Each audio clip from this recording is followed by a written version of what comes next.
తిరుపతి జిల్లా పుత్తూరు మండలంలో రీసర్వేలో భాగంగా రాజముద్రతో కూడిన పట్టాదారు పాస్ పుస్తకాల పంపిణీ కార్యక్రమం నిర్వహించారు. ఈ కార్యక్రమానికి ఎమ్మెల్యే గాలిబాను ప్రకాష్ హాజరయ్యి లబ్ధిదారులకు పట్టాదారు పుస్తకాలను అందజేశారు. ఈ సందర్భంగా గత ప్రభుత్వ హయాంలో రీసర్వే తప్పులు తడకగా జరిగాయని విమర్శించారు. కూటమి ప్రభుత్వం అధికారంలోకి వచ్చిన వెంటనే రెవెన్యూ సమస్యల పరిష్కారానికి కృషి చేస్తోందన్నారు.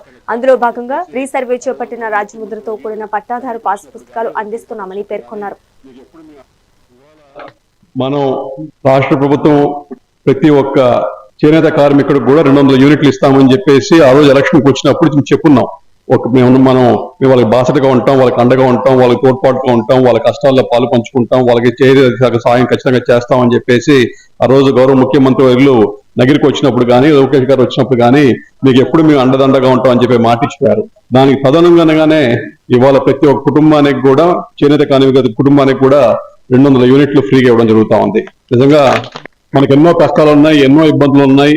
అయినా కూడా అవన్నీ కూడా పక్కన పెట్టేసి మీరందరూ బాగుండాలి, మీరందరూ సంక్షేమంగా ఉండాలి, మీ కుటుంబాలు బాగుండాలి, అందరూ పైకి రావాలని చెప్పే ఉద్దేశంతో ఇచ్చిన మాట తప్పకుండా 200 యూనిట్లు ప్రతి ఒక్క ఇంటికి ఇవ్వడం జరుగుతూ ఉంది. అదే కాకుండా దీంతో పాటు ఎన్నో తోడ్పాటు పథకాలు కూడా మీకు ఇవాళ చూస్తున్నాం. ఇవాళ చేనేత అంటే మన ఆంధ్రప్రదేశ్ లో ప్రతి ఒక్క ఇంటికి ప్రజాదరణ పొందుతా ఉంది. ఇంతకుముందు చేనేత ఏమంటే పట్టించుకోవడం కాదు, ఎవరో బయట నుంచి కొనుక్కొని పోయేవాళ్ళు. ఇప్పుడు ఎక్కడ చూసినా కూడా చేనేత చేనేత చేనేత చేనేత, పట్టు పట్టు పట్టు పట్టు అంటే మంగళగిరి కానీ ఇటు మన గొల్లపల్లి కానీ ఏదన్నా కూడా మన ఏదైతే ఈ వృత్తికి సంబంధించి ఉన్నాయో దానికి ఎక్కువ కూడా గవర్నమెంట్ టేకప్ చేసి మన ప్రజాదరణ పొందడానికి కూడా మనకి ఆస్కారం కల్పించారు.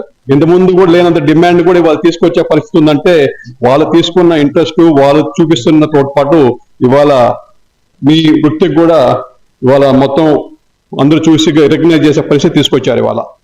ఇవాళ మనం రాష్ట్ర ప్రభుత్వం ప్రతి ఒక్క చేనేత కార్మికుడు కూడా 200 యూనిట్లు ఇస్తామని చెప్పేసి ఆ రోజు ఎలక్షన్కి వచ్చినప్పుడు చెప్పున్నాం.